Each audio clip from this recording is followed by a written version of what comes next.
ராஜி வந்து பிரெக்னென்ட்டா இருக்காங்க. ஆனா அந்த விஷயத்த வந்து கதிட்ட கூட சொல்லவே இல்ல. ஒரு மாரி தனியா நின்னு ஃபீல் பண்ணிட்டு இருக்காங்க. இன்னொரு பக்கம் என்னன்னு பார்த்தா, அரசிய வந்து யாரோ வந்து கடத்திட்டாங்க. ஆனா வந்து பாண்டியன் வந்து குமார் தான் இத பண்ணியிருப்பாரு அப்படின்னு சொல்லிட்டு வந்து குமார்ட்ட வந்து சண்டை போடுறதுக்காக கிளம்புறாங்க. ரொம்ப பரபரப்பா இருக்க போது வாங்க போய் பார்க்கலாம். அதுக்கு முன்னாடி நம்ம சேனல வந்து சப்ஸ்கிரைப் பண்ணி வச்சுக்கோங்க. ராஜி வந்து நைட்டா வந்து உட்காந்து படிச்சுட்டு இருக்காங்க. ரொம்ப டயர்ட் ஆகுறாங்க. அத பார்த்துட்டு கதிர் வந்துட்டு சரி கொஞ்ச நாச்சும் ரெஸ்ட் எடு. இப்படியே படிச்சுக்கிட்டே இருந்தானா இனி எக்ஸாம் டைம்ல எதுவும் சிக்காக போயிருது அப்படின்ற மாரி வந்து சொல்றாங்க. இல்ல எனக்கு வந்து டைம் ரொம்ப கம்மியா இருக்கு. இந்த பிரச்சனையில வந்து நான் சரியாவே படிக்கவும் இல்ல. எனக்கு இப்போ வந்து ரொம்ப டைம் கம்மியா இருக்கு. நான் என்ன பண்றதுன்னு எனக்கு தெரியல. அந்த 2, 3 நாளா வந்து கன்டின்யூ பண்ணணும். அத வந்து அதுல வந்து மேட்ச் பண்ணணும் அப்படின்னா நான் நைட்டா உட்காந்து படிச்சு தான் ஆகணும் அப்படின்ற மாரி வந்து ராஜி சொல்றாங்க. கதிர் வந்து அத கேட்டுட்டு சரி இத படிச்சுட்டு நான் போய் காஃபி வாங்கிட்டு வரேன்னு சொல்லிட்டு காஃபி 2 பேரும் குடிச்சிட்டு இருக்காங்க. இவன் வந்து காஃபி வாங்கிட்டு போனது எல்லாத்தையும் வந்து முத்துவேல் வந்து பாத்துக்கிட்டே இருக்காங்க. பாத்துட்டு வந்து சிரிக்கிறாங்க. சிரிச்சா வந்து அவங்க ஒய்ஃப் வந்து கேக்குறாங்க என்னத்துங்க இப்படி சிரிக்கிறீங்க அப்படின்னு சொல்லி கேட்கும்போது இல்ல நம்ம மாப்பிள்ளைய நினைச்சா எனக்கு ரொம்ப சந்தோஷமா இருக்கு அப்படின்றாங்க. அதை கேட்டுட்டு வந்து அவங்களே வந்து ஒரு மாதிரி ஆச்சரியமா பாக்குறாங்க. ஏன் இப்படி பாக்குற அப்படின்னு சொல்லி முத்து கேட்கும்போது இல்ல நம்ம மாப்பிள்ளைன்னு சொன்னீங்களே எப்ப அவன் மாப்பிள்ளையா ஏத்துக்கிட்டீங்க அப்படின்னு சொல்லி கேக்குறாங்க. அதுக்கு முத்து வந்துட்டு நான் எப்பவோ ஏத்துக்கிட்டேன். அவன் வந்து என் தங்கச்சியோட பையன் தானே இதுல என்ன இருக்கு அவன் பாரு என் பொண்ணோட லட்சியத்துக்காக எவ்வளவு ஓட்டம் ஓடுறான் பாரு அப்படின்னு ரொம்ப சந்தோஷமா பேசியிருக்காங்க. ரொம்ப சந்தோஷமாவே பேசிட்டு இருக்காங்க. அதை பார்த்துட்டு அவங்க ஒய்ஃபும் வந்து ரொம்ப சந்தோஷப்படுறாங்க. ஒரு வழியா நம்ம பிள்ளைங்களை வந்து நீங்க புரிஞ்சுக்கிட்டீங்க ஏத்துக்கிட்டீங்க எனக்கு ரொம்ப சந்தோஷம் தான். அதே மாதிரி கோமதியை ஏத்துக்கிட்டா எனக்கு அதுவும் சந்தோஷமா இருக்கும் அப்படின்றாங்க. எனக்கும் ஆசையா தான் இருக்கு அவ கூட வந்து சேர்ந்து இருக்கணும் 2 ஃபேமிலி ஒன்னா இருக்கணும்னு எனக்கு ஆசையா தான் இருக்கு. ஆனா பழசெல்லாம் மறக்க முடியலையே அப்படின்ற மாதிரி வந்து சொல்றாங்க. எத்தனை வருஷத்துக்கு இன்னும் அதையே புடிச்சு தொங்கிட்டு இருப்பீங்க.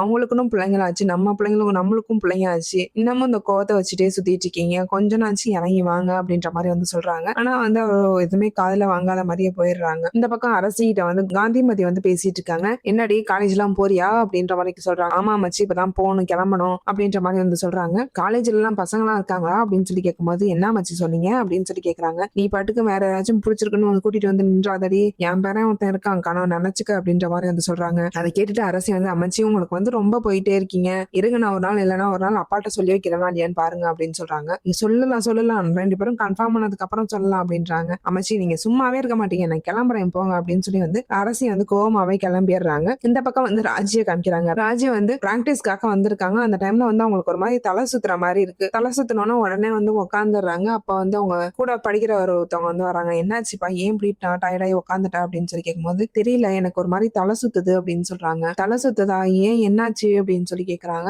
ஏன் நைட் எதுவும் சாப்பிடலையா இல்ல மார்னிங் எதுவும் சாப்பிடாம வந்துட்டியா அப்படின்னு சொல்லி கேட்கும்போது இல்ல தண்ணி எல்லாம் குடிச்சிட்டு தான் வந்தேன் என்னன்னு தெரியல அப்படின்னு சொல்றாங்க. சரி கொஞ்சம் ரெஸ்ட் எடுத்துட்டு அப்புறம் ஸ்டார்ட் பண்ணு அப்படின்னு சொல்லிட்டு வந்து அவங்க போயிடுறாங்க. மறுபடியும் வந்து ராஜி ஓடிட்டே இருக்காங்க. அப்பயுமே வந்து அவங்களுக்கு ஒரு மாதிரி தலை சுத்திக்கிட்டே இருக்கு. சரி ட்ரைனிங் வந்து இன்னைக்கு பண்ண வேணாம் வீட்டுக்கு போயிட்டு காலேஜ் வந்து கிளம்பி போகும் அப்படின்னு சொல்லிட்டு வந்து வீட்டுக்கு வந்து கிளம்பிட்டு இருக்காங்க. அந்த டைம்ல வந்து ஒரு மாதிரி சாப்பிட்ட உடனே வந்து ஒரு மாதிரி வாமிட்டா வருது.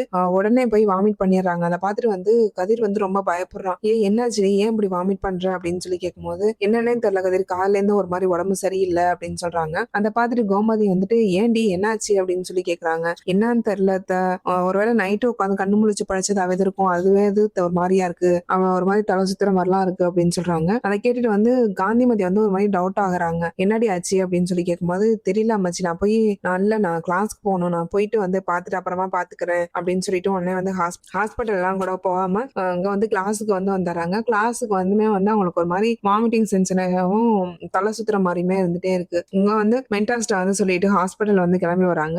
மெடிக்கல் ஷாப்க்கு வராங்க. மெடிக்கல் ஷாப்னா பிரெக்னன்சி கிட் வந்து வாங்குறாங்க.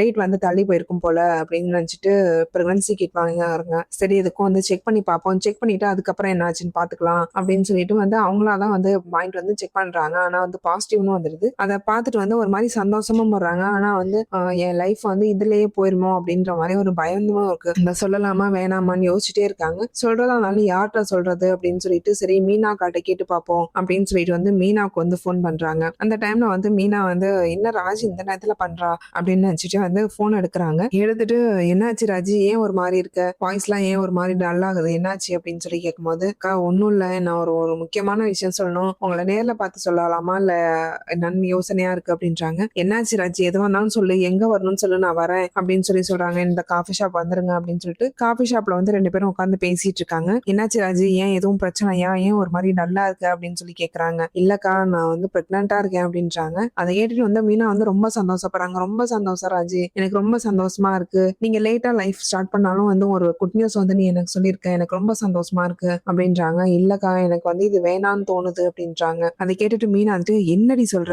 என்ன ராஜ் இப்படி சொல்ற, அப்படிலாம் அதெல்லாம் தப்பு.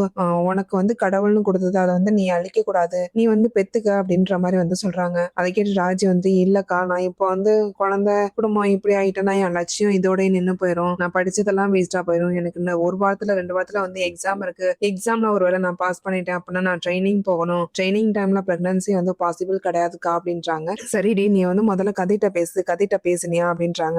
நான் இன்னும் பேசலக்கா, எனக்கு என்ன முடிவு பண்றதுன்னு தெரியல, அதான் நான் உங்கள்கிட்ட வந்து கேட்டுக்கிட்டேன், உங்கள்கிட்ட கேட்டுட்டு நான் அதுக்கப்புறம் கதிட்ட கேட்டுக்கிறேன் அப்படின்றாங்க. இல்ல நீயும் கதிரும் வந்து என்ன முடிவு பண்றீங்களோ அதுதான் முடிவா இருக்கணும், நான் சொல்றது வந்து நான் வந்து ஃபேமிலி ரிலேட்டடா தான் சொல்வேன், உனக்கு என்ன தோணுதோ அதை நீ செய்யி, கதிர் என்ன சொல்றானோ அதை கேட்டுட்டு செய்யி, நான் வந்து எதுவுமே சஜஷன் எதுவும் சொல்ல மாட்டேன் அப்படின்றாங்க. அத்தைகிட்ட எல்லாட்டி கேட்காம அப்படின்றாங்க. இல்லக்கா எனக்கு ஒரு மாதிரி பயமாவே இருக்கு, எனக்கு என்ன பண்றதுன்னு தெரியல அப்படின்னு சொல்லி இங்க வந்து பேசிட்டே இருக்காங்க.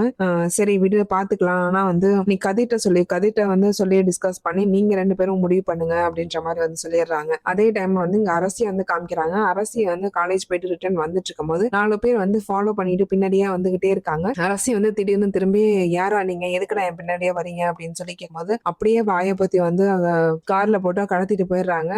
ரொம்ப நேரமா வந்து வீட்டுக்கு வராமே இருக்கவும் அங்க வந்து போன் வந்துருது. வீட்டுக்கு வந்து போன், காலேஜுக்கு வந்து வந்து கோமதி வந்து போன் பண்ணி கேக்குறாங்க. அப்பா இல்ல அரசி இன்னும் வரல, அவங்க யாரும் வந்தாங்களா அப்படின்னு சொல்லி கேட்கும்போது இல்ல மேம் காலேஜ் விட்டு ரொம்ப நேரம் ஆச்சு, அவங்க கிளம்பிட்டாங்க, காலேஜ்லயுமே கிடையாது, அப்படி ஏதாச்சும் ஃப்ரெண்ட்ஸ் வீட்டுக்கு போயிருப்பாங்க அப்படின்னு சொல்றாங்க. ஃப்ரெண்ட்ஸ் வீட்டுக்குமே வந்து எல்லார் வீட்லயுமே இந்த போன் பண்ணி கேட்டு பாக்குறாங்க. ஆனா எங்கேயுமே வந்து அரசி வந்து வரவே இல்லை அப்படின்னோன்னா எல்லாருக்குமே வந்து ஒரு பயமா வருது. சரி அப்ப வந்து முன்னாடி மாதிரி குமார் தான் கடத்திட்டு போய் இதுவும் பண்ணிருப்பான் அப்படின்னு சொல்லி பேசிட்டு இருக்காங்க. உடனே காந்திமதி வந்துட்டு இல்ல அவன் அப்படி பண்ண மாட்டான் அப்படின்ற மாதிரி வந்து சப்போர்ட் கேக்குறாங்க. உடனே பாண்டியனுக்கு வந்து கோவமாயிருது. என்னத்த அப்படி சொல்றீங்க, அவன் ஏற்கனவே ஒரு டைம் பண்ணவே தானே, இப்ப மட்டும் பண்ணிருக்க மாட்டான்னு எப்படி நீங்க சொல்றீங்க அப்படின்னு சொல்லி கேட்கும்போது இல்லப்பா முன்னாடி வந்து அவங்க அப்பா பேச்சு கேட்டுட்டு தான் அப்படி பண்ணிட்டான், ஆனா அவன் அப்படி கிடையாது, இப்ப அவன் திருந்திட்டான் அப்படின்ற மாதிரி வந்து சொல்றாங்க. ஆனா அதெல்லாம் எதுவுமே வந்து பாண்டியன் காது கேட்காம நேரடியா வந்து அவங்க வீட்டுக்கே போய் குமாரா வந்து கூப்பிட்டு இருக்காங்க. ஆனா அதை வந்து குமார் வந்து வீட்டுல இல்ல. அதை பார்த்தோன்னே வந்து எல்லாத்தையுமே வந்து ரொம்ப பலமா வந்து குமார் மேல சந்தேகம் ஸ்ட்ராங் ஆகுது. அந்த நேரத்துல வந்து முத்து வந்து வராங்க. முத்து வந்தோன்னா